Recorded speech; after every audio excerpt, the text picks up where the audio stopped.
sentar, meus queridos.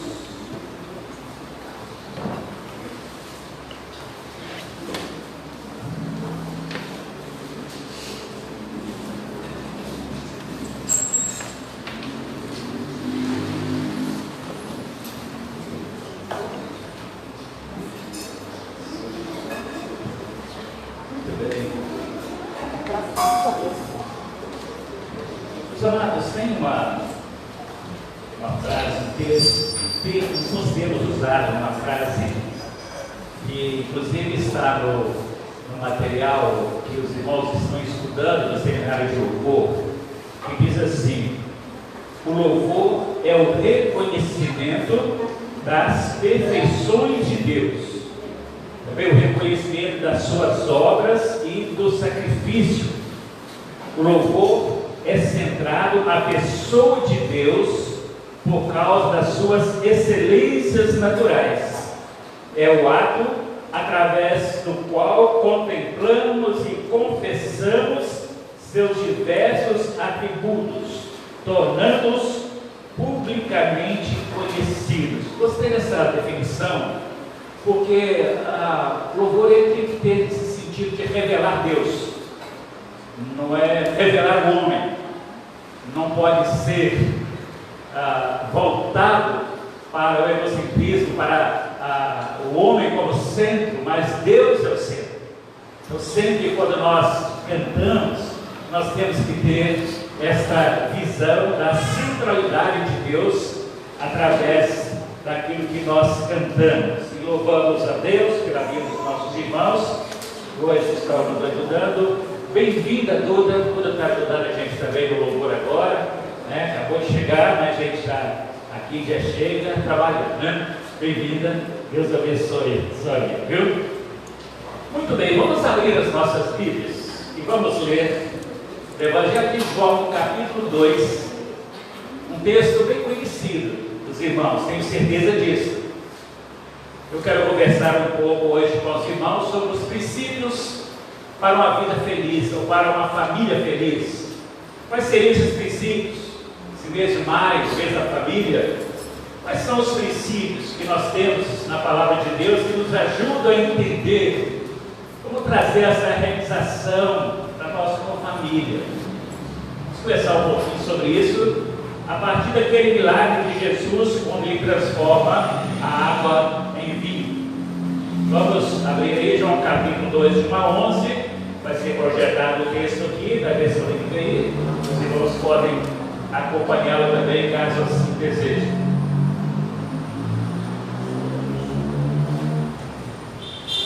Diz assim a palavra de Deus: no terceiro dia houve um casamento em Caná da Galileia.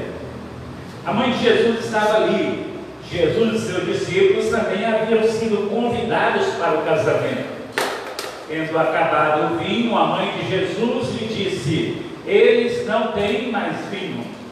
Respondeu Jesus: que temos nós em comum, mulher? A minha hora ainda não chegou. Sua mãe lhe disse aos serviçais: façam tudo o que ele lhes mandar. Ali perto havia 6 potes de pedra, do tipo que os judeus usado pelos judeus para as purificações cerimoniais.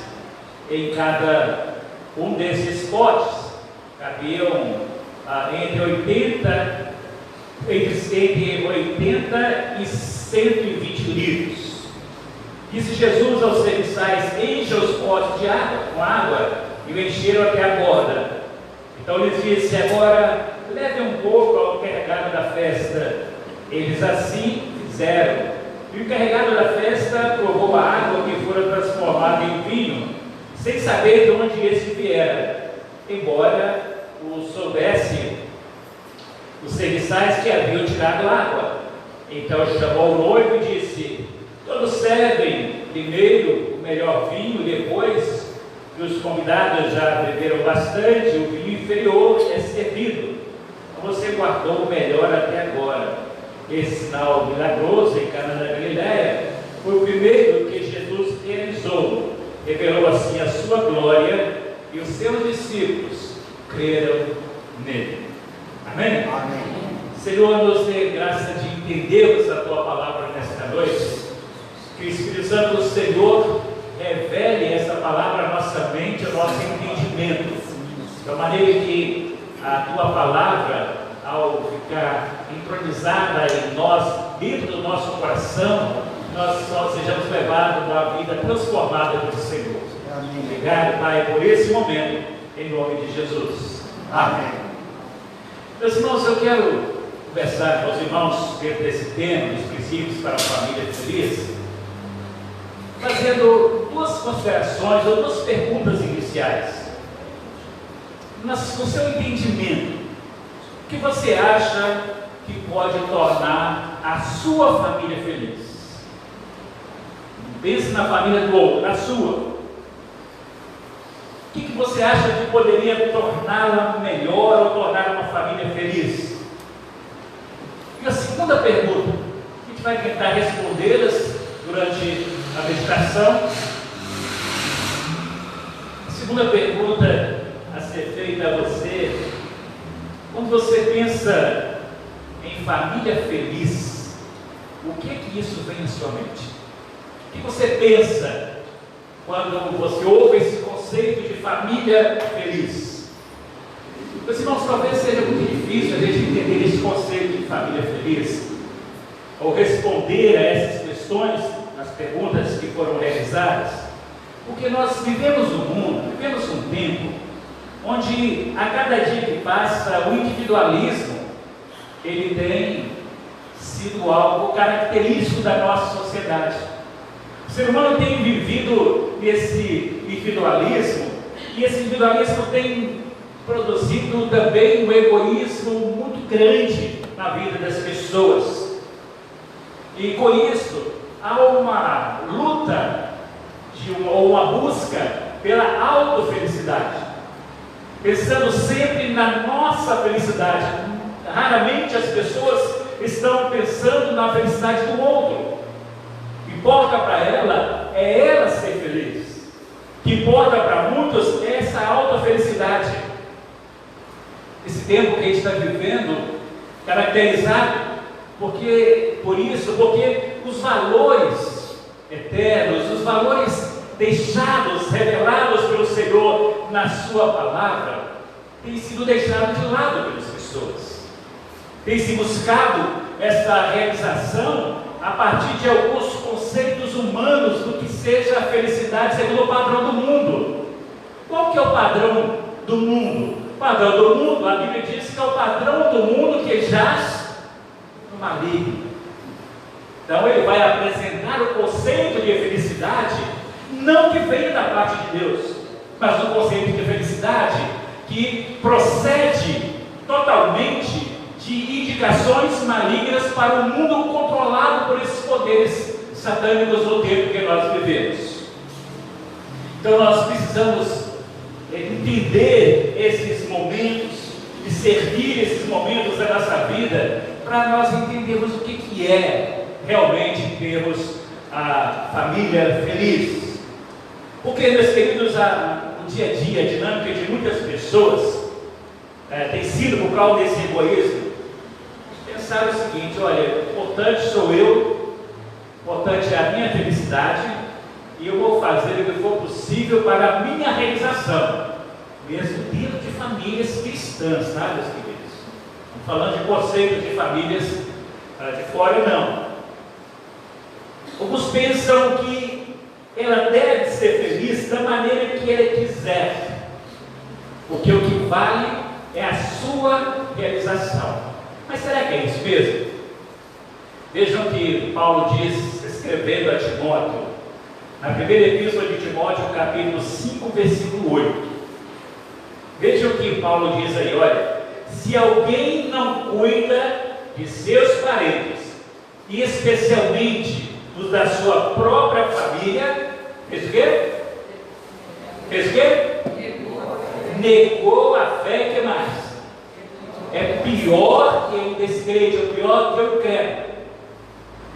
Paulo está dizendo o seguinte: olha, se você não cuida da sua família, você está demonstrando uma pessoa pior do que os incrédulos, que às vezes você os condena tanto. Então, por que, meus queridos? Porque há uma prioridade de Deus na nossa vida, na felicidade da nossa família. Por quê? Porque tudo que Deus criou para o bem do homem, para a felicidade do homem. Deus criou para a realização do ser humano. E nós não podemos querer menos do que isso para a nossa vida. Quando Deus criou o homem lá do Éden e viu que ele estava só, que ele precisava dessa realização, ele criou a família. Nenhuma instituição criada por Deus, ela é para a infelicidade, mas sim para a realização do ser humano. E assim a família. A sua família foi criada para que todos tenham essa felicidade. Mas aqui a gente chega então em outro aspecto. Será que existe família perfeita? Nós sabemos que não existe. Por quê? Porque nós somos imperfeitos. Por que a minha família não é perfeita? Porque eu estou lá. Porque onde o ser humano está, não há a perfeição, mas há uma luta pela realização, apesar das imperfeições. Nenhum de nós é perfeito. Por isso é que Deus, Ele trabalha em nós para estar mudando o nosso interior e moldando a nossa vida à sua semelhança, para que nós exerçamos o nosso papel em casa como família, vivendo segundo dentro daquilo que Deus quer que haja em nós. Então, quando nós entendemos esses princípios, nós vamos então trilhar alguns caminhos na nossa vida para a realização da nossa família. Vamos entender isso e aprender a renunciar por amor aos nossos familiares, aos da nossa família, da nossa casa. Meus queridos, a gente vê que nesse tempo onde a família tem sido atacada por todos os lados, todos os setores da sociedade têm tentado descaracterizar a família criada por Deus, tentado se estabelecer um modelo de família fora dos planos de Deus. Isso gera algumas confusões na vida das pessoas. E nessas confusões nós vemos então quantas famílias que estão vivendo um tempo de tristeza profunda. Quantas famílias que não conseguem encontrar essa realização, que quando elas olham para os seus sonhos, ele vê os seus sonhos se frustrando a cada dia, a cada momento que passa, elas não conseguem mais desfrutar de tempo de alegria na convivência familiar. Não há na vida de muitas pessoas essa paz, essa comunhão, esse contentamento. As pessoas estão vivendo então, por causa com isso, esse vazio, essa tristeza profunda nas suas relações familiares. Então não há alegria. Muitos têm perdido a alegria, a paz, a comunhão, esse contentamento, e as pessoas pararam de sorrir nas suas famílias. Muito momento de relacionamento familiar parece mais um velório do que realmente um ambiente feliz, alegre. As pessoas não conseguem mais sorrir porque as suas histórias de vida vão sendo marcadas por lágrimas, por sofrimento, por dores, exatamente pelo fato de não entender esse caminho de Deus para construir uma família feliz. Então, meus queridos, é preciso que nós voltemos então para o Senhor, para que, se algum desses quadros que nós acabamos de compartilhar com você, seja a história da sua vida, da sua casa, da sua família, voltarmos para o Senhor para aquilo que Ele pode mudar em nós, aquilo que pode ser transformado em nossa vida, para que daquilo que estiver dentro da minha condição, eu consiga fazer da minha família uma família feliz, apesar dos problemas, das imperfeições de todos nós como seres humanos.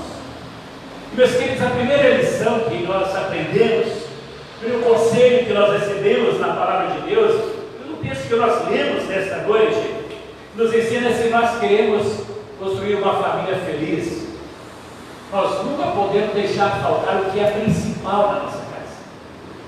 O que é importante para você na sua casa? O que é principal para você lá na sua casa? Você pensa em muitas coisas que você faz no seu dia a dia. O que é mais importante lá na sua casa? Veja o que diz o versículo 2 do texto que nós lemos do Evangelho de João. Jesus e seus discípulos também haviam sido convidados para o casamento. Jesus havia sido convidado para participar ali daquele momento especial na vida daqueles noivos que estavam se unindo em casamento.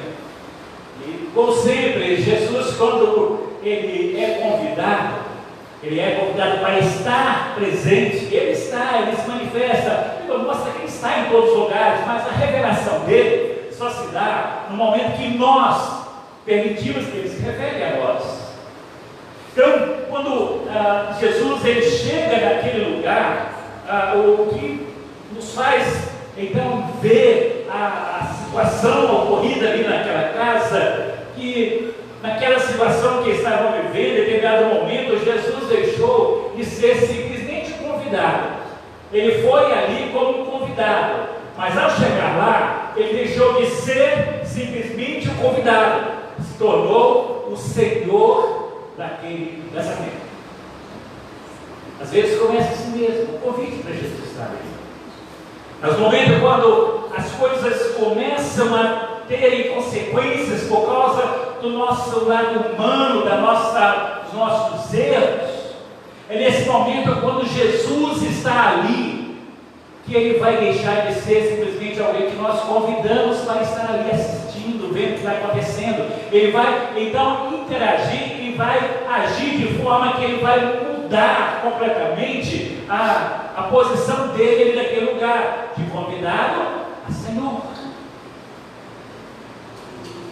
Meus queridos, talvez essa seja uma das grandes dificuldades que as pessoas estão enfrentando nos dias atuais, com a referência à formação das suas famílias. Estão deixando que a presença de Jesus permaneça apenas como um mero convidado. Nós participamos de alguns casamentos de cristãos mesmo, de evangélicos mesmo. Se torna uma vergonha para o evangelho. Se vê nesses ambientes. Usa-se então uma aparência de cristandade. Vai lá, convida lá o pastor, o padre ou qualquer pessoa para celebrar um casamento. E se celebra ali aquele casamento, mas depois que acaba aquele momento ali, onde acha que aquilo ali vai mudar o casamento, ali o ambiente ele se transforma num ambiente tão ruim, tão triste. Eu fico imaginando o seguinte: se Jesus foi convidado, ele viu o que está acontecendo ali, como que ele vai abençoar aquele casamento? Não vai. Ele já deixou de agir ali. Porque não é uma pessoa aqui ministrando um casamento que vai mudar, mas que vai mudar é Jesus sendo Senhor e Ele dando a direção para tudo que se faz, desde o momento de o namoro, o noivado, o preparo para o casamento, o momento da cerimônia e também o momento da vida em comum. Jesus tem que ser Senhor da nossa vida, meus queridos, como um todo em nós. É preciso que nós entendamos, meus queridos, que a maior necessidade que nós temos na nossa vida, na nossa casa, nossa maior necessidade é a presença e a direção de Jesus à nossa casa. Embora Ele disse que Ele estaria conosco todos os dias até a consumação dos séculos, mas nós não damos espaço para Ele agir em nós. Deixamos sempre do lado de fora, Ele está à porta batendo, como Ele diz lá em Apocalipse capítulo 3. Às vezes pensamos que somos servos do Senhor apenas quando chega o momento de ir à igreja para aqueles que vêm.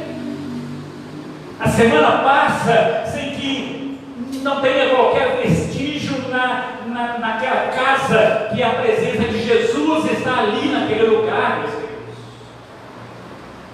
Se você não colocar Jesus como centro da sua família, não tem como ter família feliz.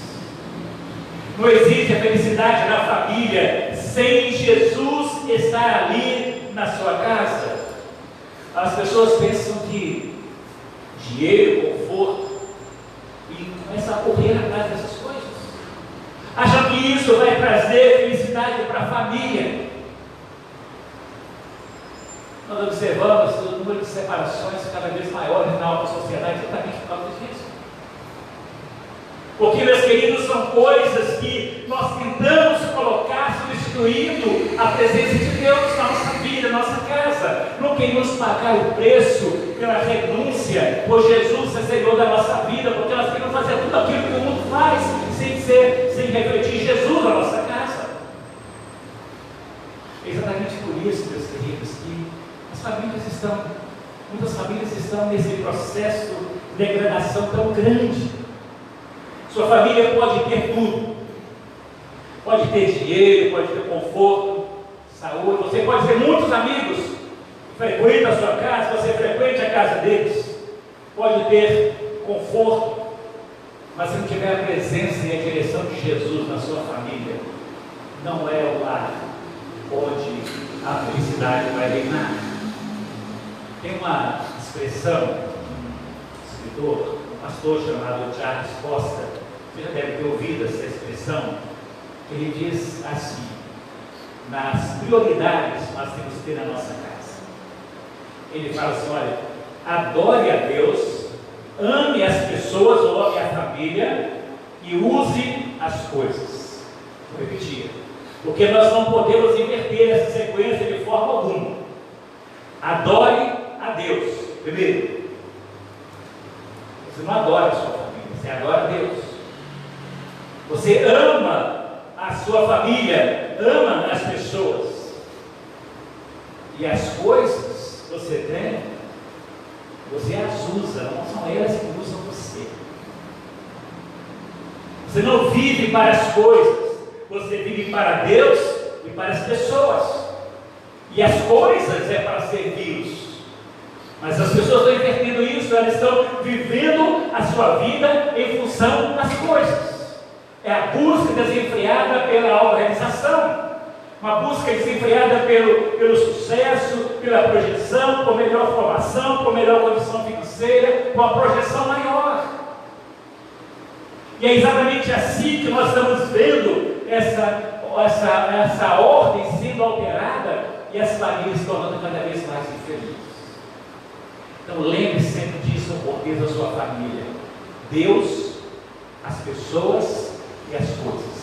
Essa sequência: Deus, pessoas e coisas. Não inverta essa sequência.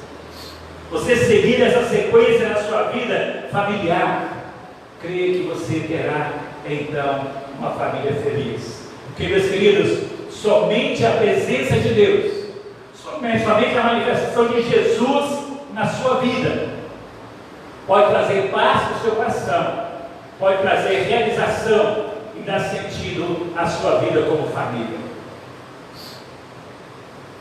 Então, meu querido, se você deseja ter uma família feliz, não esqueça o principal, não esqueça de Jesus jamais.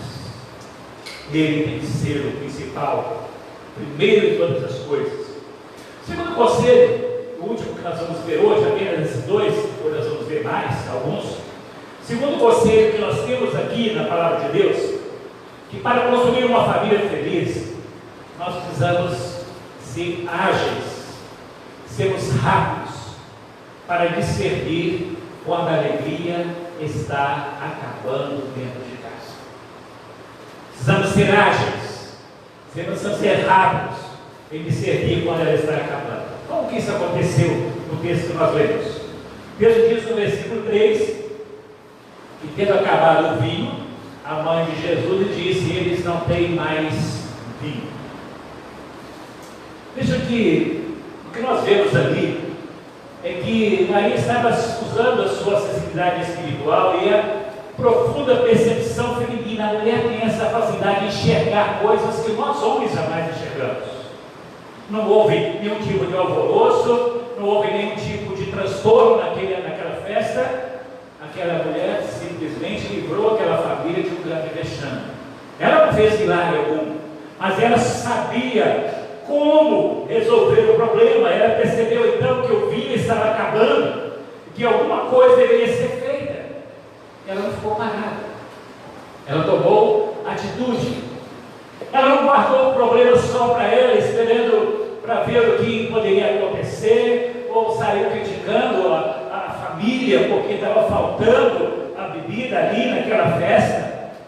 Mas ela tomou iniciativa porque ela estava ligada nas coisas que aconteciam ali. Isso nos ensina, meus irmãos, que nós precisamos estar com os nossos radares ligados, acesos, nossas antenas sintonizadas o tempo inteiro, no que diz respeito à nossa relação familiar, que está acontecendo dentro da nossa casa. Precisamos ter os olhos abertos, meus queridos, para ver aquilo que acontece, e precisamos também aprender a discernir, a observar, através da reação das pessoas da nossa casa, quando essa alegria ela está acabando, quando algo está interferindo na realização da família. Percebemos, mas não simplesmente para julgarmos o outro por causa do que está acontecendo e achando que o problema é com o outro, mas é avaliar isso, entender isso como uma ação espiritual, e nesse processo espiritual restaurar aquilo que está sendo perdido dentro das famílias. Muitos casamentos vão de mal a pior exatamente porque muitos cônjuges não percebem quando o problema está iniciando, está no início. Eles deixam ficar tão maiores.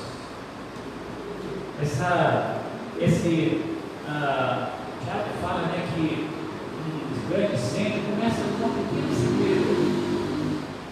Se você combater a cegueira no início, acaba o incêndio. Precisamos, meus irmãos, sermos ativos aí nessa identificação, vermos o que está ocorrendo em nossa casa e buscarmos a solução, buscarmos o meio de resolver tudo isso. Tem pessoas, tem pais, e aqui serve para os pais, serve também para os filhos, que eu vou dizer agora. Muitos pais, eles veem a mudança de comportamento dos filhos, não tomam atitudes para ver o que está acontecendo no dia a dia da vida dos seus filhos. Muitos pensam o seguinte: é crise da idade, isso é problema, daqui a pouco passa. Não passa não, meus queridos, não é assim que funciona. Tudo em nossa vida tem que ser ligado pelo aspecto espiritual, porque, meus queridos, muitas famílias têm ido sempre de mal a pior, porque o marido e mulher estão desatentos, estão deixando o tempo passar. O tempo vai consertar, o tempo vai piorar as coisas se você não tomar uma atitude. E quando vão querer buscar ajuda, muitas vezes já é tarde demais, não tem como retroceder mais. As pessoas não querem mais retroceder porque já estão tão feridos, tão machucados, que não veem mais perspectiva de resolver os problemas. Muitos pais estão tão preocupados em dar o melhor para os seus filhos e que esquecem dos seus filhos. A Bíblia diz que os filhos são o quê? Herança do Senhor. A herança que você deixa para os seus filhos não é uma conta bancária, não é um poder financeiro. A herança que você deixa para os seus filhos não é uma formação acadêmica. Isso faz parte do dia a dia. Vamos alcançar isso sim, sem problema nenhum. Mas isso não é herança.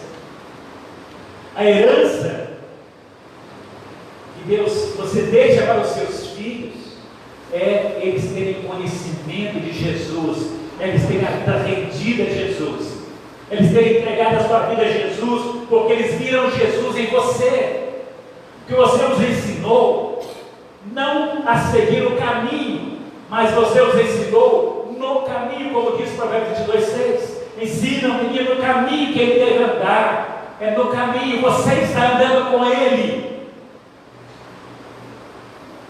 Meus queridos, podemos deixar que invertermos Isso achamos que nós queremos deixar uma herança para os nossos filhos. A herança é de Jesus, Ele mesmo, a Bíblia mesmo diz, os filhos são herança, é de Deus. A herança que eles precisam é o Senhor Jesus na vida deles.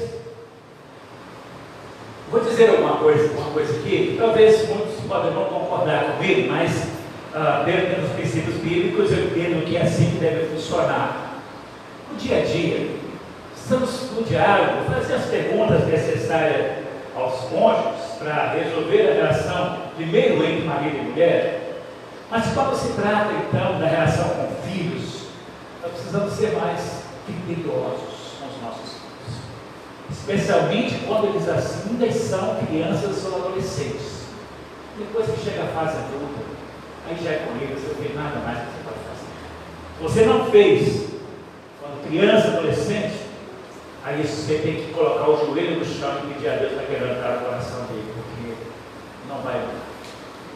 Somente se Jesus transformar a vida deles verdadeiramente. Nós precisamos estar atentos ao que acontece dentro de casa com os nossos filhos. O que os seus filhos estão assistindo na TV? Aquilo que os seus filhos estão fazendo nas redes sociais. Tem pais que dizem o seguinte: não, eu não posso olhar celular ou posso olhar computador, ver onde meus filhos estão navegando, nada disso, eu estou invadindo a privacidade deles, né? Só de educação, acho que não pode, né? O pessoal lá fala que não pode, mas dentro do nosso conceito, tem que fazer, não é pode, é obrigação. É obrigação, sabe por quê? Você está cuidando dos seus filhos. Quando a sociedade diz que você não pode fazer isso, ela não está zelando pelos seus filhos, ela está destruindo os valores. Mas quando o Senhor diz que nós temos que cuidar integralmente dos nossos filhos, então, enquanto eles estão debaixo do nosso teto, nós temos que cuidar deles. Vai chegar um momento que eles vão voar mesmo. Nós não criamos filhos para nós. Essa frase é comum, né? Criamos filhos para o mundo. Mas se eles vão viver lá no mundo sem Jesus, eles vão ter a vida destruída lá no mundo.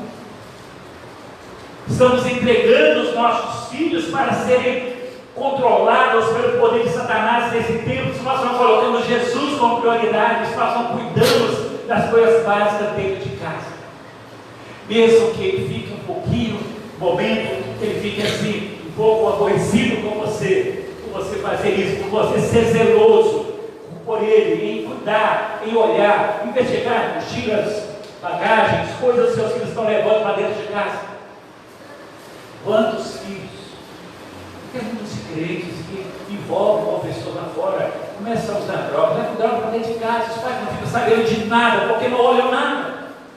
Quando eles tentam tirar os seus filhos, é tarde demais, não tem jeito mais. Isso não pode acontecer na sua casa. Você tem que saber o que os seus filhos estão fazendo, com quem eles estão conversando em redes sociais. Sim,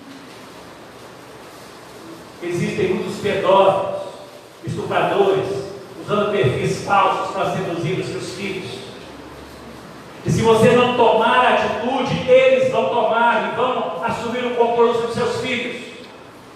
Os atrás, eu vi uma menina de 14 anos que fugiu de casa, porque ela teve um contato aí com uma pessoa através de rede social, fugiu de casa para encontrar com ele em outro estado. Uma outra que dirigiu aos 400 quilômetros com 14 anos de idade, foi o carro do pai, seu pai saber, para encontrar com uma pessoa que ela conheceu por rede social. Isso está acontecendo todo dia. Sabe por quê? Porque os pais não estão atentos ao que os filhos estão fazendo. O medo de acertar nos faz errar. Nós temos, meus queridos, ter coragem, mesmo que os nossos filhos não gostem, se revoltem, mas lá na frente eles vão entender. Nós fazemos isso porque nós os amamos. Sempre disse para as meninas da casa o seguinte: os seus melhores amigos não são aqueles que estão lá na faculdade com você, não é aquele que está no seu ambiente de trabalho, não é o seu vizinho, não é aquele que você encontra de vez em quando. Os seus melhores amigos são os seus pais, é a sua família. Não pense que lá fora eles vão reconhecer essa amizade continuamente como seu pai, mesmo que você erre, ele vai recebê-lo como filho pródigo, ele abraça o filho, importando o que ele fez, mas quer que ele seja de volta. Importante para os pais é o aconchego dos filhos, é a presença dos filhos, não importa. Agora, seus amigos não, eles estão ali enquanto essa amizade é proveitosa para eles.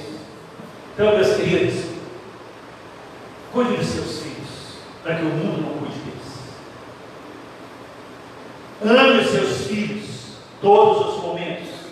Se for preciso confrontar os seus filhos, confronte-os, converse com eles.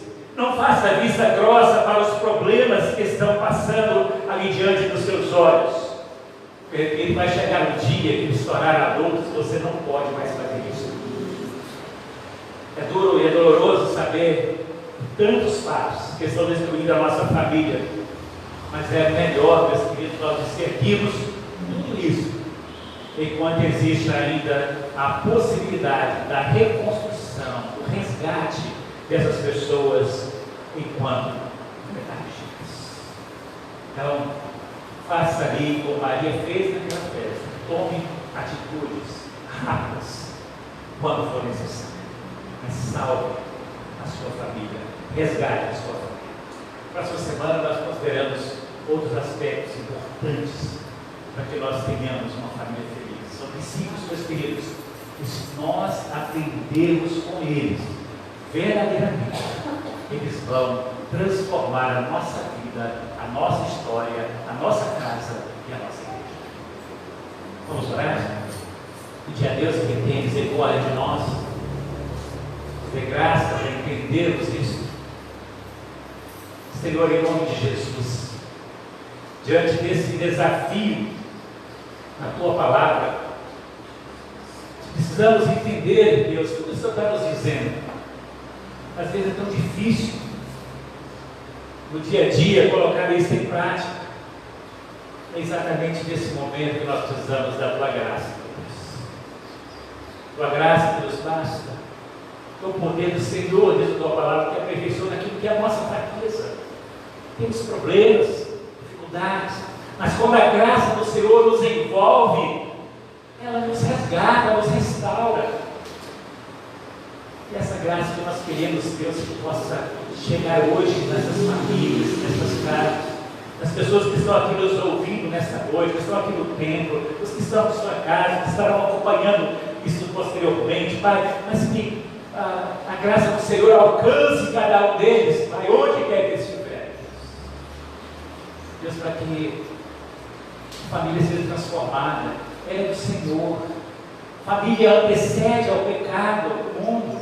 O Senhor criou a família antes do pecado entrar no mundo. E a família não é propriedade humana, ela é do Senhor.